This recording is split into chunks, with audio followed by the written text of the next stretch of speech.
Welcome to the Cabral Concept, where board-certified naturopath and integrative health practitioner Dr. Stephen Cabral shares how he was diagnosed at the age of 17 with a life-altering illness and given no hope for recovery. It was only after studying and traveling all over the world did he discover how to combine ancient Ayurvedic healing practices with state-of-the-art naturopathic and functional medicine to fully rebalance the body and re-energize it with life. It's time to discover how to get well, lose weight, and finally feel alive again. And now, here's your host, Dr. Stephen Cabral. Hi, everyone, and welcome back to the show. Great to have you with me here today. Can't wait to get started with our Motivation and Mindset Monday. Truly one of my favorite ways to start the week. Love bringing up a topic that I've been thinking about lately, that I've been talking about in my practice with the people that I see almost every single day over Skype. So we just get so much feedback in the practice that I see where people are struggling. I see where they may be falling short on a day-by-day basis. And that's because it does not matter whether I speak with you and you're in Australia or someone's in South America or they're in Iceland or all over the United States. It doesn't matter because people are people and we all get hung up in the same places. And it seems that no one is immune to this, meaning like no one can escape it at some point in their life until they become aware of the situation that they're in. And that's why I preach so much self-awareness, because if you finally begin to realize where you are, what your sticking points are, then you can begin to remove them. You can begin to look for ways around them, but until you recognize them, you don't even understand what to do, how to move forward. I'm telling you right now, whatever you're struggling with, I really believe this, that it has more to do with self-awareness and education around the topic than anything else. I truly believe that right now. And that's because it is not difficult for the most part for people to achieve their goals, because most people's goals are not unreasonable. They're not asking for ridiculous things. They're asking for, a little bit, to lose a little bit more weight, to, get in a little bit better shape. They're looking to get well. And we know, hopefully you've listened to the past however many podcasts, 1,200 podcasts or so, that there is a way, there's always a way. I mean, there's an answer for what you're struggling with right now if we begin to find out and peel back the onion what those underlying root causes are.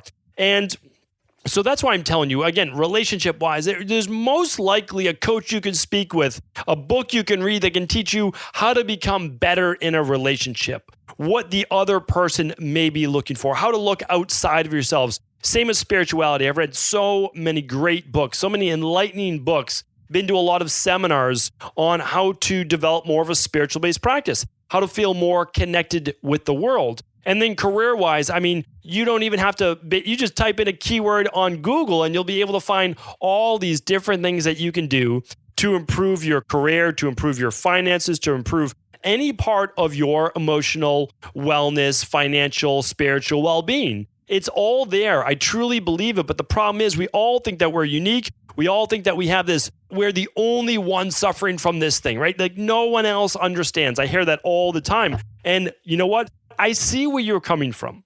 I truly understand where you're coming from. I empathize with you because I too was there at one point.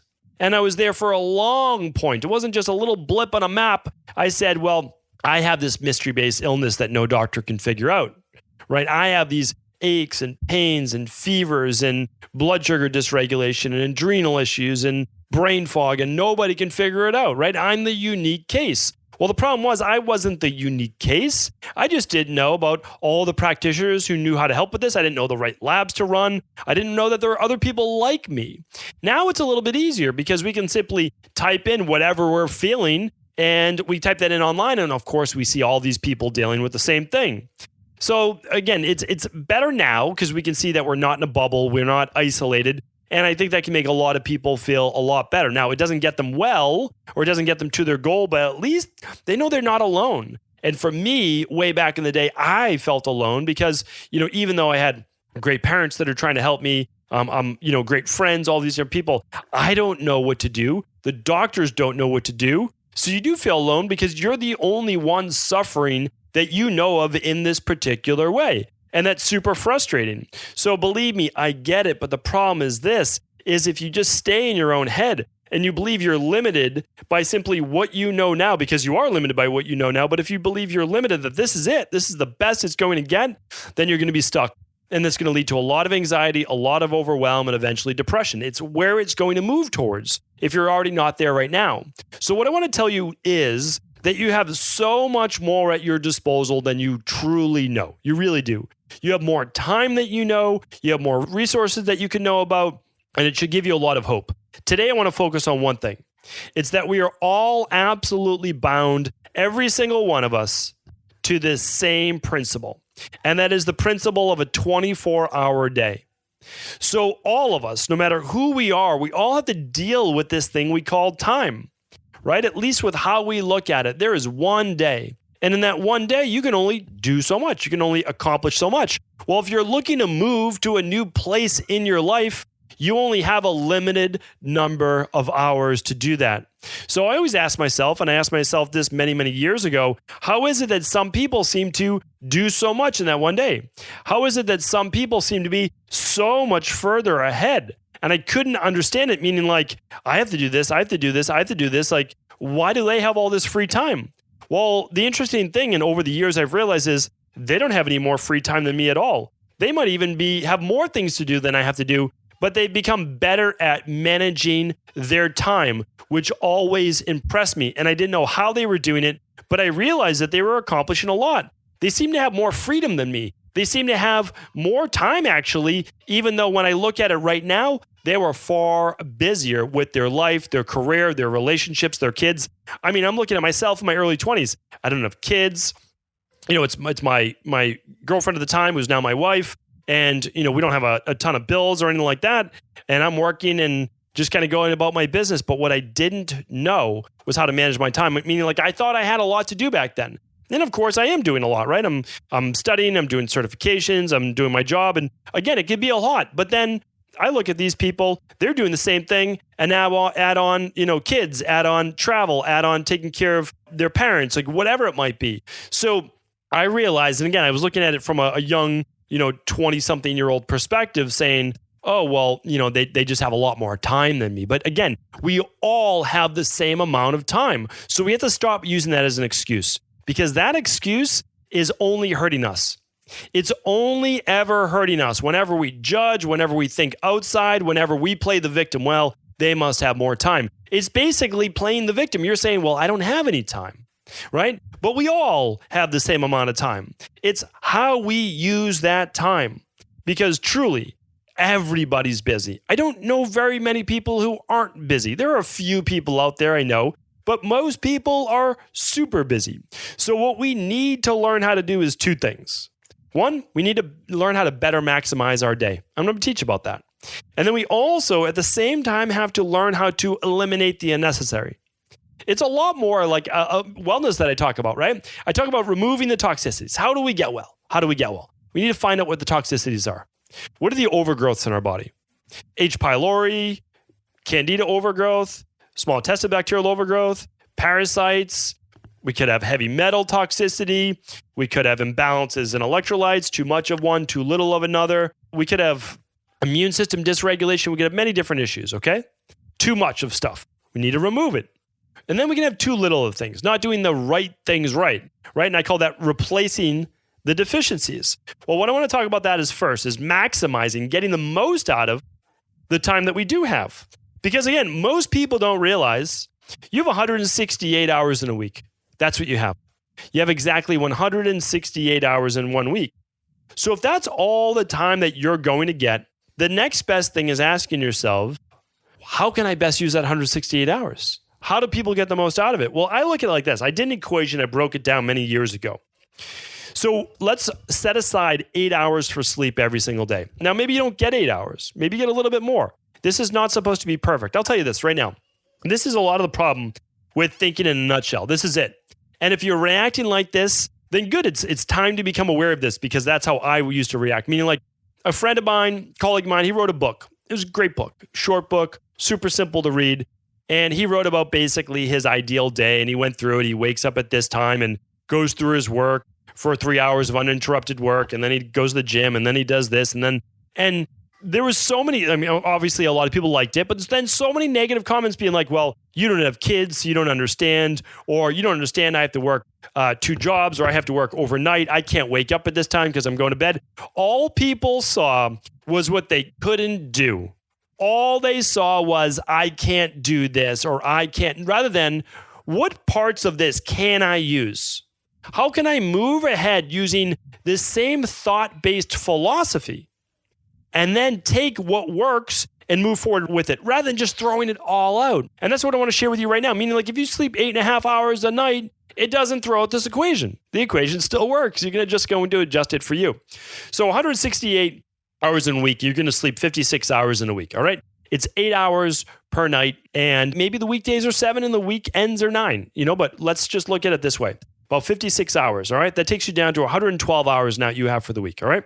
So in 112 hours per week, you now have to work, right? And you could be working at a stay-at-home mom, stay-at-home dad. You could be going to school during that time. You could have a full-time job, whatever it is. Let's call it 40 hours of work. That takes you down to 72 hours of life left, right? Outside of that. Now I put in 15 hours a week of commute time. Let's say I just put in a big number. I put in 10 hours, an hour to get to work or drop the kids off or whatever it is, and then an hour to come home. All right. And then I put in another hour per day in order to just get yourself ready for the day. All right. 15 hours. I thought that was pretty generous. So now you're down to 57 hours per week. That's really what you have left. Now, let's say you work another hour a day. Your 57 would become 52 hours. Like let's say that instead of working 8 hours, you work 9 hours a day, okay? You can make the equation work. But everyone's going to be at probably, for the most part, somewhere between 50, 57 hours, depending on how much they do work. So when we look in this, that's a lot of extra time per week, though. You have an extra 50 to 60 hours per week. And if you do the math and you begin to really break this down, you will see that that leaves you with about 6 hours per weekday and about 15 hours each weekend day if you're not working the weekend. Now, adjust your schedule. If you have Mondays and Tuesdays off, you know what I'm saying. Let's take 2 days off per week. And if you're saying, well, I work the weekends, well, if you work the 8-hour days on the weekends too, it still leaves you with 6 hours for most people of time off during the day. So let's take a look at this right now. If you have an extra 57 hours, which is the equation we did, per week, that allows you at 6 hours, just even 6 hours per day to look at this as an extra 40-hour week job. Think about it that way, because you actually have more time than that. That's 40 hours out of your 57. It would still leave you with an extra 2 hours a day. And again, it's including the weekends because you have a little bit more time in the weekend. But when you look at that, think of how much you could accomplish with an extra 40 hours a week. Because it just gets lost. It gets lost, and I'll talk about that with what we want to minimize, but all the extras in life, without us planning it. We don't plan what we call our downtime or our non-work time. And I want to talk about that because I don't think that you need to keep yourself busy every second of the day. But what I want to do is show you that there's time enough in every day to get done what you need to get done. Even if you're the type of person that says, oh, there's not enough hours in the day, or I'm always so behind. If only I didn't need to sleep. Any one of those things, we can show you how to do this. And even if you said to yourself, well, I don't have that much time. I need extra time for this, this, and this. Even if you cut all of that in half, more than half, and you only took 3 hours per day, only 3 hours extra per day, right? Your 24 hours, it goes down to 16 hours per day because you're taking out your sleeping. So now out of the 16 hours, let's say you take, again, 10 hours out of that for your work and your commute and all that. You have 6 hours, but let's just say you have 3. 3 hours a day equates to 1,000 hours a year. 3 hours a day equates to 1,000 hours a year, which is a 20-hour-a-week job, essentially. So think about it. With 20 hours a week, with 3 hours a day, could you accomplish one major goal this year? And that's why I think people are concentrating on too many goals at the same time. What is really important to you? That's what you need to know. It's what you need to know, because you can accomplish all of your goals. But if you do a little bit, like let's say you have 6 goals over 3 hours, it's going to be more challenging. If you stay laser focused on one goal or maybe 2, and then accomplish it and move on to the next, you're going to be so much more successful. But if you put 1,000 hours in this year, what could you accomplish? I can tell you what, you don't need 3 hours a day in the gym, but if your excuse is, I have no time to work out, trust me, you can find 30 minutes, right? You can find 30 minutes to do a home workout out of that 3 hours. You can do it. You might not want to, and that's a different story. And I've mentioned this before. If you don't want to work towards your goal, re-examine that goal. Is that goal really that important to you? Maybe it's important to someone else. That's the problem. It might not be important to you. It might be important to someone else. And that's why we need to re-examine that. Because if we have a goal that's important to us, that means something, it should light us up. We should be excited to work towards it. Now, some days will be better than others. There's no doubt about that. I mean, there's a lot of things that I love doing and working towards in my life. And some days I just don't want to do them. One is just because it gets monotonous after a while. So sometimes you just need a day off. There's nothing wrong with that at all. Nothing wrong with that at all. That doesn't mean that you're not into that goal. But what we have to realize is that if we're no longer excited about that goal, it's okay to maybe say that used to be something I was very interested in. Now, not as much. Re-examine, go back. What is important to you? And then begin to lay out your schedule. What I started to do many years ago, this was when I first opened my first health, nutrition, personal training location back in late 2006, early 2007. And that was the first time I'd ever opened up a location. And I had to get really dialed in with my time. So I had to figure everything out in terms of when I was going to be working, when I was going to be managing, when I was going to be doing paperwork, when I was going to be still studying, like all of these different things. They all had to fit in there because it was a lot of work. So what I did back then is I used a paper-based schedule and I literally wrote everything down because I like using a lot of journaling and pen and paper. But of course, eventually I get into all sorts of different spreadsheets that I was using. And what I did was I color-coded all the areas of the day that I had to work, that those are my work hours. And then I left open the hours that I wasn't meeting with a client. And that was it. And then I would block in, okay, these are my study hours, and these are my paperwork hours, and these are my meeting hours with the team. And like everything was blocked into the day. And what that allowed me to do is I had a blocked day. I mean, it was all written down, but there was time in there for reading. There was time in there to meet with clients. There was time in there to do the paperwork that I needed to for the studio. There was time for everything. And that allowed me, now what is that, 12, 13 years ago, to continue just to say I'm in control, meaning that I don't feel super overwhelmed because it was all brand new to me. I had never opened up a location before. We had started doing a lot of sessions. We were hiring new people, so I had to go out and hire them. I had to learn how to place an ad. I had to learn how to interview. Well, I'd been interviewing for the past 4 years before that when I hired for and consulted for many different health clubs and spas and wellness centers for hiring and training their people. But there was a lot more that I needed to learn. So what I did and what I carry through to this day is my entire day is blocked. I have it blocked from when I wake up around 5:30 a.m. to essentially when I leave my office, okay? So that's about a 12-hour day right there, from 5:30, let's say, to 5:30 or so. And the reason I have that is so that I get done everything that I want to get done in the day. Because here's the thing, I've realized a long time ago, I'm not happy if I'm not moving forward to achieving something, if I'm not growing. And it's not busy for the sake of busy. That is not it at all, because I take a good amount of time off. I really do.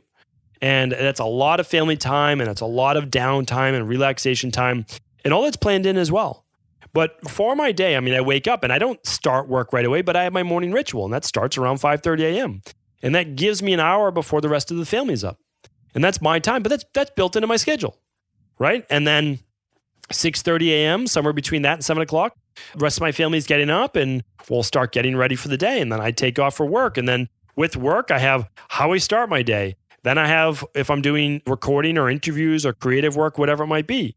So everything is blocked in. And that lunch, I have lunch blocked in, because if not, I'm the type of person that could work right through lunch and not even stop. And then I have in, okay, this is my reading time. This is when I'm doing my research, my study, my reading.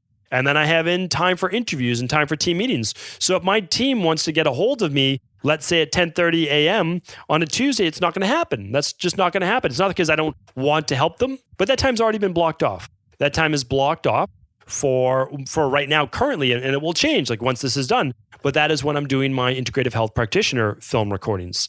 So again, like everything is blocked because I know that I have to get these things done. And so just to go back to what I was saying before, for me, it's never been about making money. It's never been about getting awards or anything like that. It's always been about growth.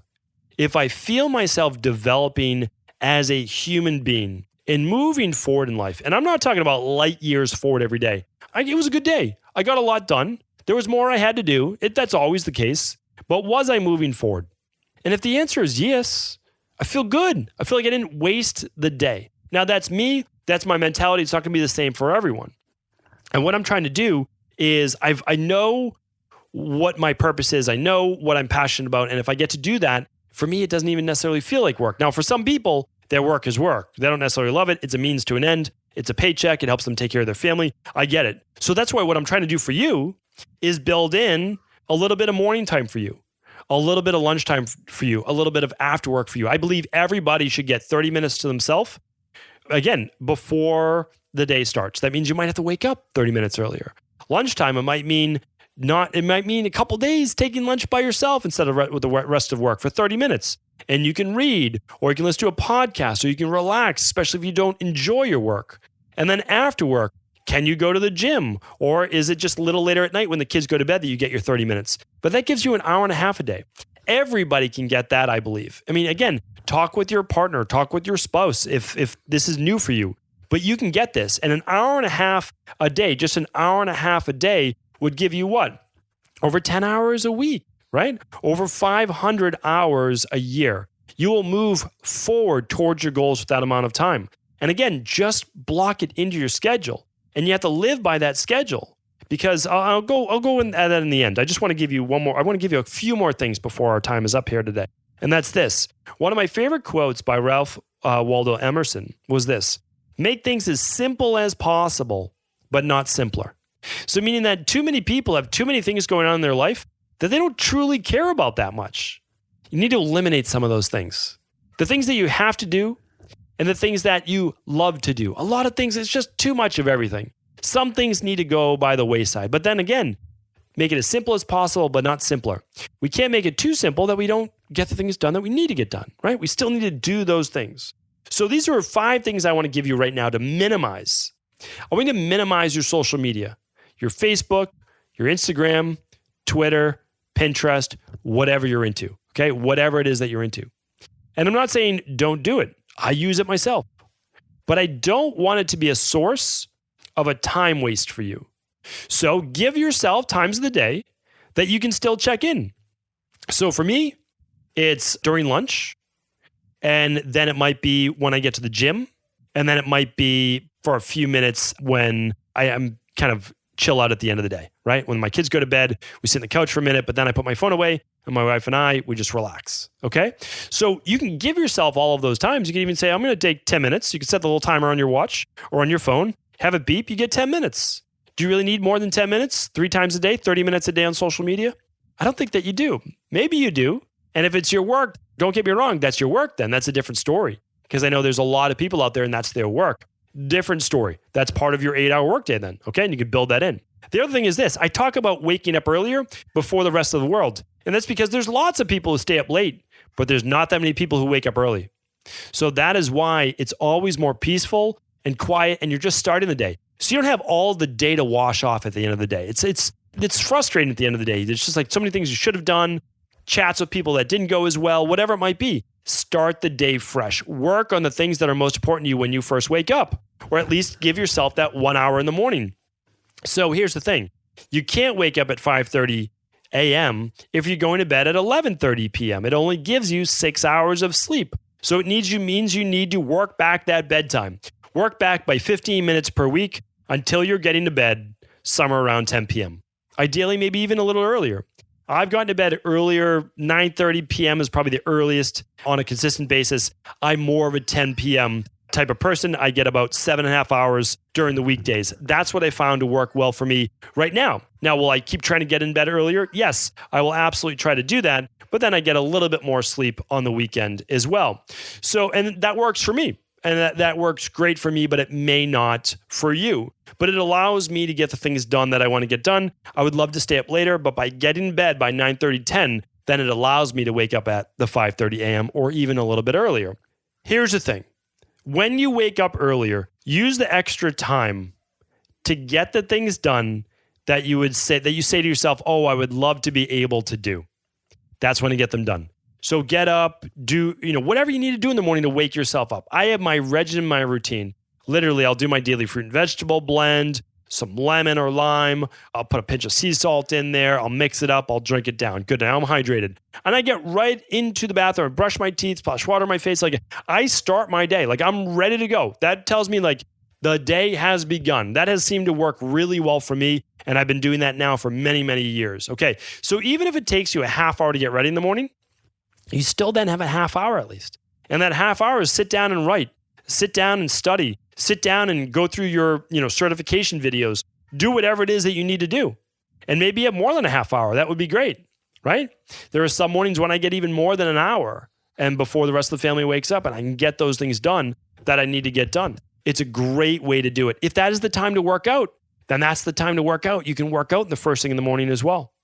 So carve out at least those 3 30-minute blocks per day. This is a great way. So you need to find the time, 30 minutes in the morning, 30 minutes at lunch, 30 minutes sometime before the end of the day. And if you do that, you at least get an hour and a half to yourself. Now, if you can expand those to an hour in the morning, an hour at lunch, and an hour at the end of the day, now you have your 3 hours per day. And there's even more time. You'll find the time if you look at an online schedule. If you block in all the different things, like drop the kids off from 7:15 to 8:15, and then what is it you do at 8:15 a.m.? What is it? Don't waste that time. Look into whatever it is that you want to do. And the last part is this. You have to begin to let some things go. There are just activities in life that are draining you of energy. Whereas when you have the downtime, you still don't want to do anything because there's just people or things or activities or stuff that you wish you weren't doing in life that's just draining and dragging you down. It really is. So we need to eliminate as many of those as we can. And I've had to do that myself.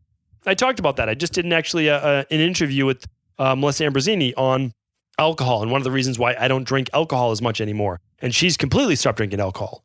And the reason was we kind of both found the same thing. We had different reasons, but I would be a mess for 2 days afterwards. My sleep would be off. I would be tired. I'd be a little bit more moody. I wouldn't want to exercise. And so eventually it's just like, it's just not worth it. Like I like the act of me actually out with my friends, we're having a good time, we're having a few drinks, nothing crazy, but I don't like that next day. I'm out late that night, which means I have to sleep later that next morning, which means I'm missing half of the first day. And then I wake up, my whole schedule's off. And then by Sunday night, I can't go to bed at 9:30 or 10 o'clock because I might have slept in. And so my body's not tired. My diurnal rhythm is off.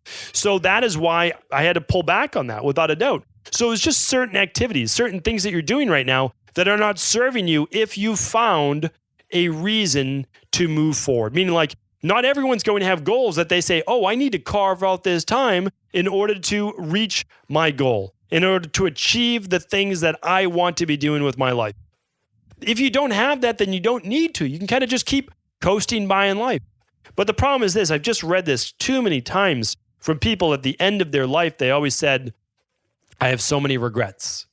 I have so many regrets. There's just the regrets of people at the end of their life. And not even like on their deathbed. We're talking right now. I think this will change in the future. People will be able to have a better quality of life. But, they're in their 80s and 90s. They can't travel anymore. Their joints hurt. They're just not themselves, right? They're there physically, but their body's not able to do the things that they once wanted to do. And it's too bad because that can really sit with you for a long period of time. So my thought process is this: never any regrets. That's it. Never regrets. Look back in life, just say, oh, that wasn't the best choice. Maybe I should have done this. But at every moment, I'm saying I'm doing the best that I can with where I'm at right now. And I'm always continuing to try to grow. Not to be the best at anything in the world, but simply trying to grow and move forward. There's no competition with anyone else. And check out my previous podcast on that just a few weeks back. But simply me, just me against me, just me trying to help me move forward in life. And I'll tell you right now, if you don't have a goal, set one. I'll tell you, it energizes you like nothing else. It really does. When you feel like you're purposely using your time to achieve something, you get this newfound surge of energy. It gets you excited for your future instead of anxious, overwhelmed, or in fear, because you know that you're in control. You're moving towards it. You don't have all the answers, but you will know that you are moving forward, taking actionable steps on a daily basis. Create the calendar, block out the times. Remember, there's time enough for everything, including your downtime. Remember, like I put in my downtime. That's why there's nothing scheduled after 5:30 p.m. It's dinner, and then it's bath, my girls, it's books, it's bedtime, and then it's my wife and I's time. There's no more work at night. You know, if something pops up here and there, but there's no work. There's nothing. And I'm not steadfast about anything. If it has to happen, it has to happen.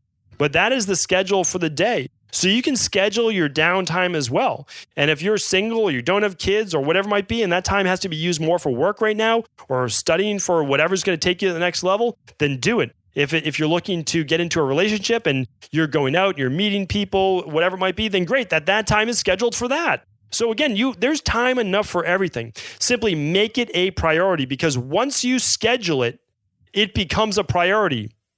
And if it's not a priority, you don't schedule it. And so if you look at your calendar and you don't see anything in that calendar showing you move towards your goals, but you say it's a goal, yet you say it's a goal, but it's not scheduled, I'm telling you right now, it's not a priority right now in your life. So ask yourself, is it that important to me? And if it is, put it back in that calendar. I'm telling you right now, schedule it in there. And if you can do this, you'll start slow, but I have no doubt you'll begin to enjoy the process of absolutely mastering your time and your life. Thank you so much for tuning into another Cabral Concept. It's always great to have you. And as always, if this show is helpful, please do feel free to pass it along to anyone else you believe it could serve. Ever wonder what the best sauna, blue blockers, sleep trackers, wake lights, salt lamps, or other health gadgets are? Or what about the top non-toxic mattresses, sheets, soaps, bath products, toothpaste, and cookware? Or would you like to know the cleanest choices for hemp parts, meal delivery services, supplements, and much more? I personally curated, researched, and now created a resource page of all of my top picks that continues to grow each week. These are the exact products I use in my own life, with my family, in my private practice, and they're the ones I trust. To find out all of my up-to-date recommendations and all the details, simply head on over to stephencabral.com/resources.